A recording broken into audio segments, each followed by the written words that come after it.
Lettre 122, Madame de Rosemonde à la présidente de Tourvel.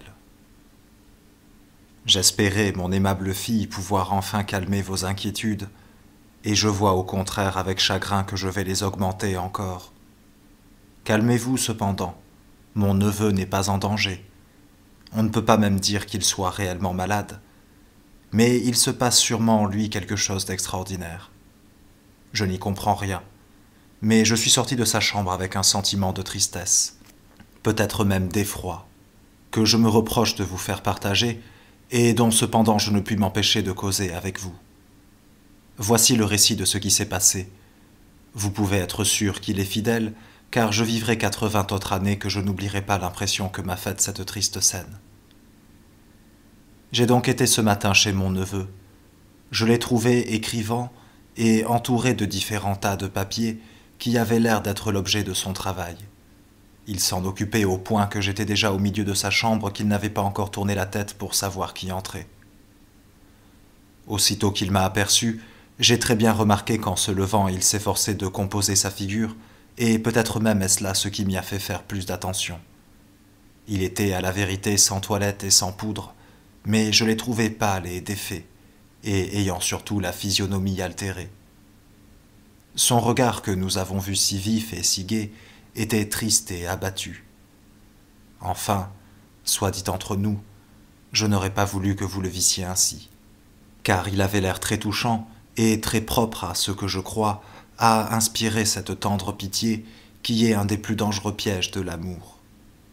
Quoique frappé de mes remarques, j'ai pourtant commencé la conversation comme si je ne m'étais aperçu de rien. Je lui ai d'abord parlé de sa santé, et sans me dire qu'elle soit bonne, il ne m'a point articulé pourtant qu'elle fût mauvaise. Alors je me suis plainte de sa retraite, qui avait un peu l'air d'une manie, et je tâchai de mêler un peu de gaieté à ma petite réprimande. Mais lui m'a répondu seulement, et d'un ton pénétré. C'est un tort de plus, je l'avoue, mais il sera réparé avec les autres. Son air, plus encore que ses discours, a un peu dérangé mon enjouement, et je me suis hâté de lui dire qu'il mettait trop d'importance à un simple reproche de l'amitié. Nous nous sommes donc remis à causer tranquillement. Il m'a dit peu de temps après que peut-être une affaire, la plus grande affaire de sa vie, le rappellerait bientôt à Paris. Mais comme j'avais peur de la deviner, ma chère belle, et que ce début ne me menât à une confidence dont je ne voulais pas, je ne lui ai fait aucune question, et je me suis contenté de lui répondre que plus de dissipation serait utile à sa santé.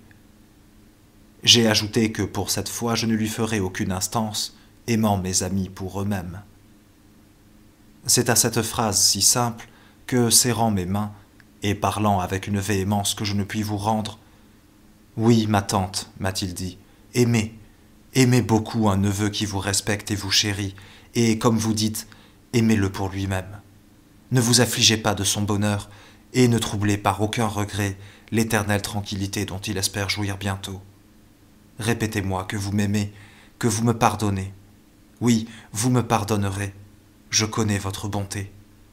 Mais comment espérer la même indulgence de ceux que j'ai tant offensés ? Alors il s'est baissé sur moi pour me cacher, je crois, des marques de douleur que le son de sa voix me décelait malgré lui. Ému plus que je ne puis vous dire, je me suis levé précipitamment, et sans doute il a remarqué mon effroi, car sur le champ, se composant davantage, « Pardon, a-t-il repris, pardon, madame, je sens que je m'égare malgré moi. Je vous prie d'oublier mes discours et de vous souvenir seulement de mon profond respect. Je ne manquerai pas, a-t-il ajouté, d'aller vous en renouveler l'hommage avant mon départ. » Il m'a semblé que cette dernière phrase m'engageait à terminer ma visite, et je m'en suis allé en effet. Mais plus j'y réfléchis, et moins je devine ce qu'il a voulu dire. Quelle est cette affaire, la plus grande de sa vie? À quel sujet me demande-t-il pardon? D'où lui est venu cet attendrissement involontaire en me parlant? Je me suis déjà fait ces questions 1000 fois sans pouvoir y répondre. Je ne vois même rien là qui ait rapport à vous.